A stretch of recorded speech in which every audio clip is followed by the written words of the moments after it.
Good morning. Nice. Good morning, guys. I have a lot to talk about on this vlog, but after a pretty low energy, both physically and mentally day yesterday, I am ready to get back to work.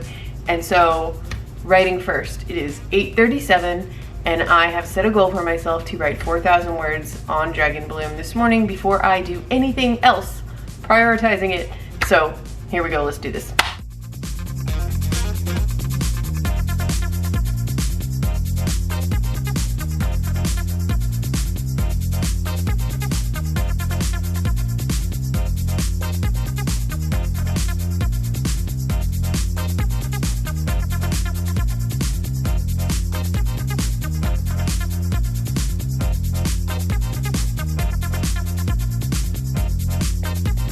You ready to go outside?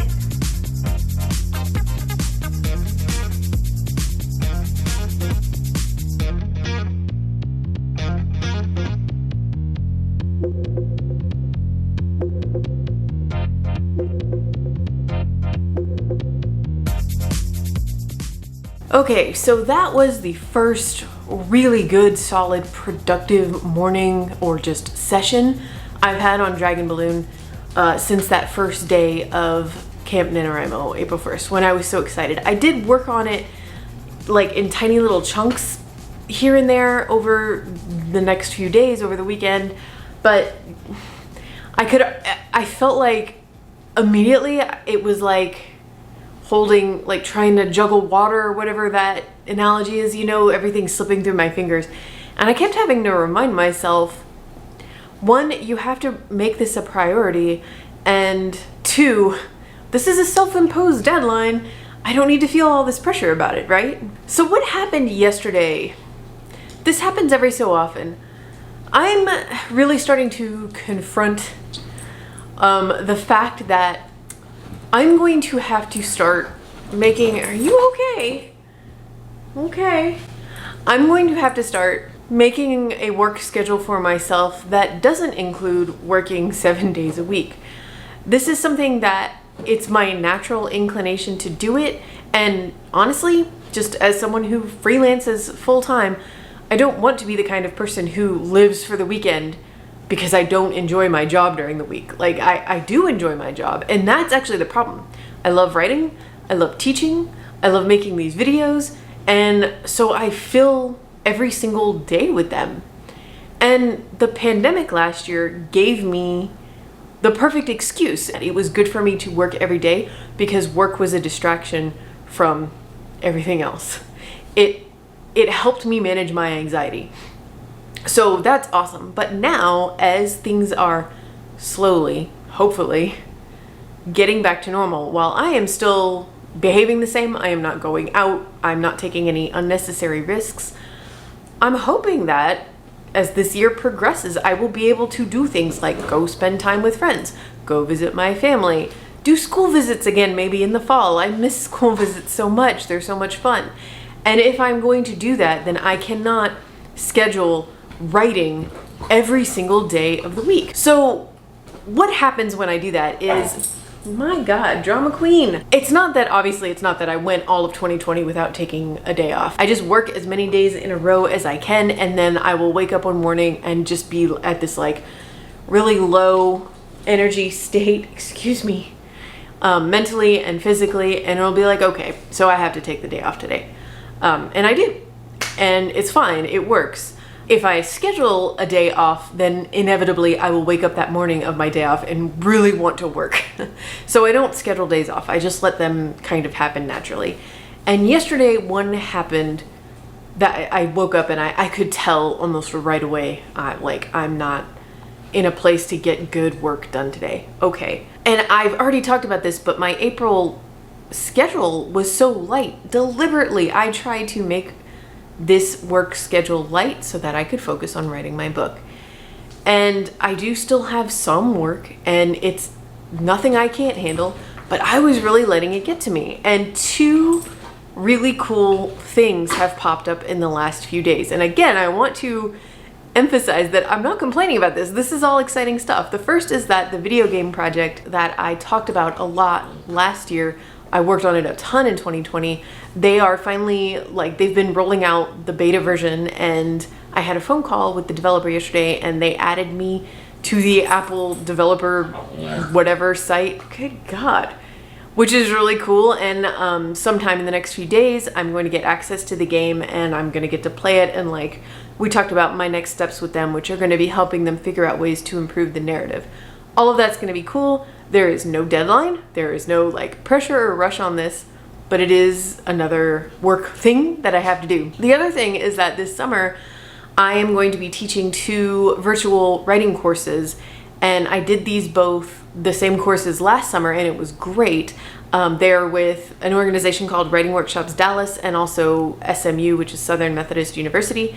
And I've already got them planned out, but the guy who runs Writing Workshops Dallas asked me if I, in addition to that, would be interested in taking my material for that course and doing like a pre-recorded evergreen version of the course that students could also buy and just like complete on their own time.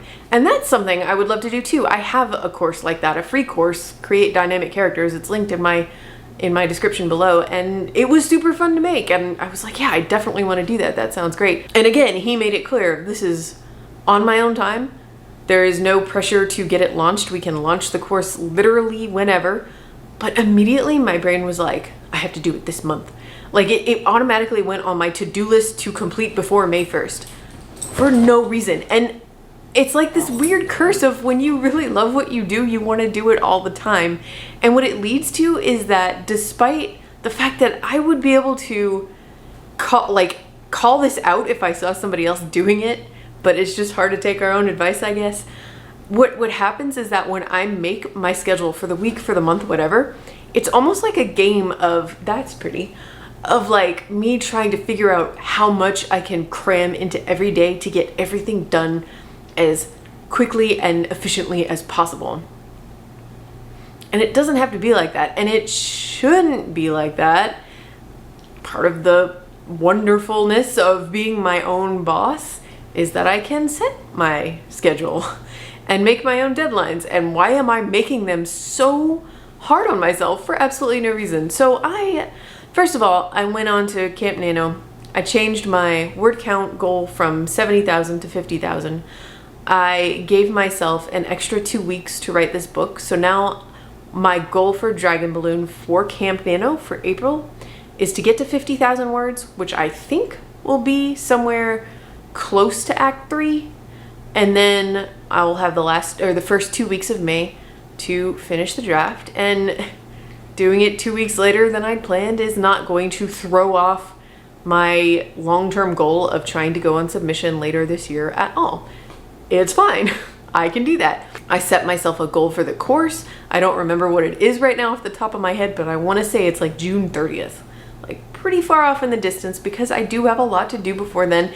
And hey, guess what? Putting together an entire pre-recorded course with like a workbook and all that stuff, that's a ton of work.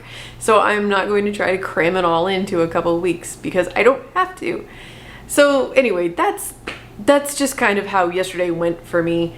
Just kind of like reminding myself to pull back a little bit, set reasonable deadlines. Again, advice I know you've heard before. I've heard it before.